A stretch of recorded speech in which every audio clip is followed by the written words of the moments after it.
128i.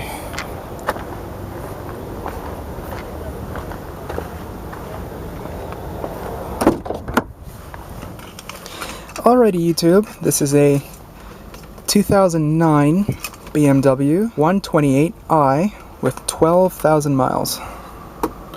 Let's start this one up.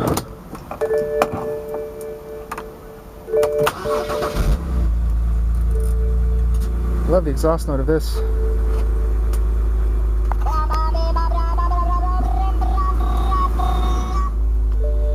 Well, let's get around and critique the interior of this 128i Convertible.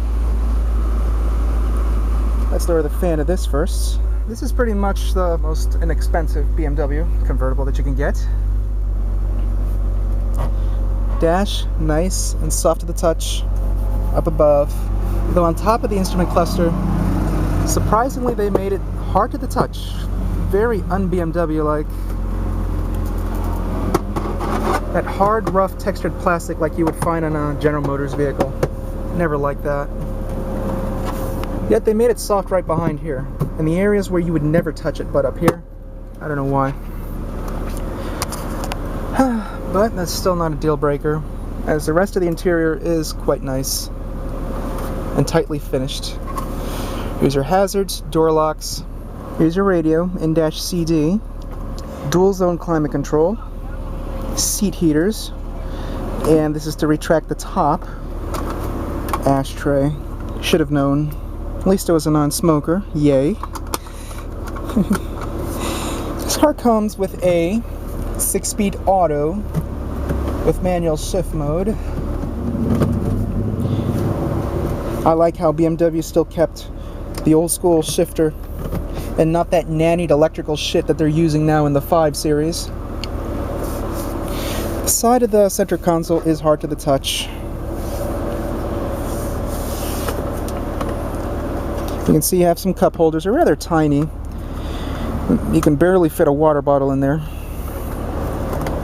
Once you lift up the armrest, which is sure-footed, by the way, doesn't jiggle around at all, you have a power outlet, USB, and aux jack. There's a USB. Looks like you have a holder for maybe an MP3 player, or even your cell phone if you want to hold it in there. Armrest also opens up and you can store rather small things in there. The lid is also very sturdy, not flimsy at all. It's rather soft up above, so it's not too bad at all for your elbow. Steering wheel's nicely thick. BMW always did a great job with their steering wheels. Leather wrapped, exposed stitching, hands-free controls, radio adjustments, paddle shifters right behind.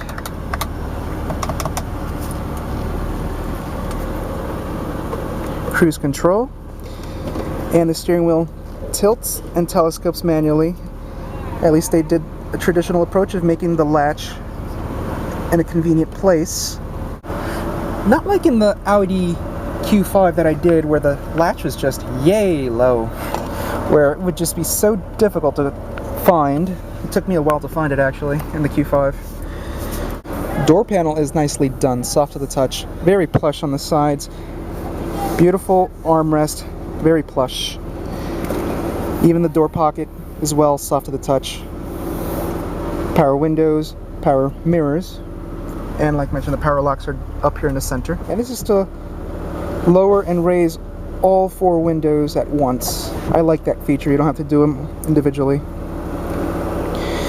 So, we're going to open the trunk in a moment. This way I can show you the back seat soon. But let me first retract this top.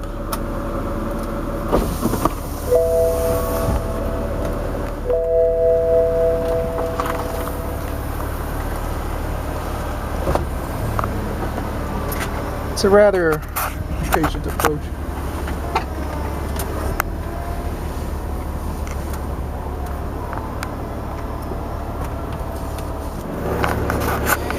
Really, rear seat legroom sucks. No doubt about it. But it's there, you have one. If you want to fit a midget in there, you can. But the seats are actually quite comfortable. The armrests are very plush. Everything is soft to the touch. No hard plastics anywhere. So it's actually not that bad in terms of quality. It's very nice.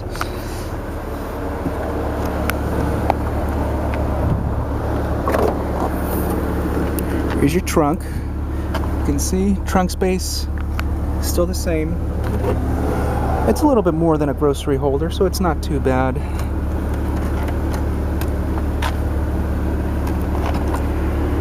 Here's your battery.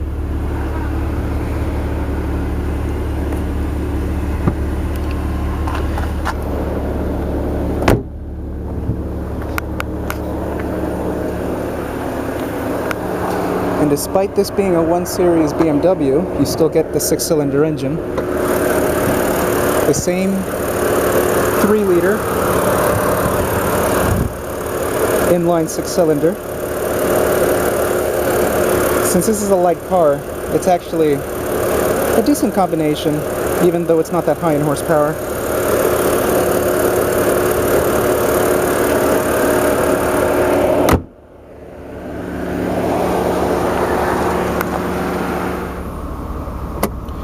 Let's close this top.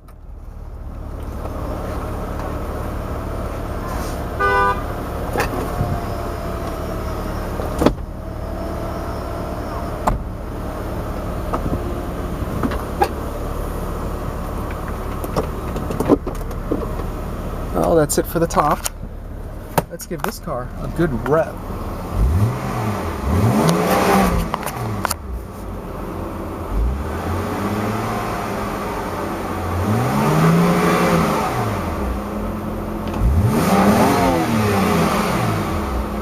One thing I love about BMW inline 6-cylinder engines is how they rev. Beautifully they sound.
Well, that's the BMW 128i Convertible.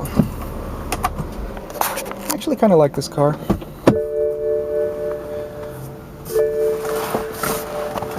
For a convertible, it's one of my top choices. Aside from a Mustang, that is.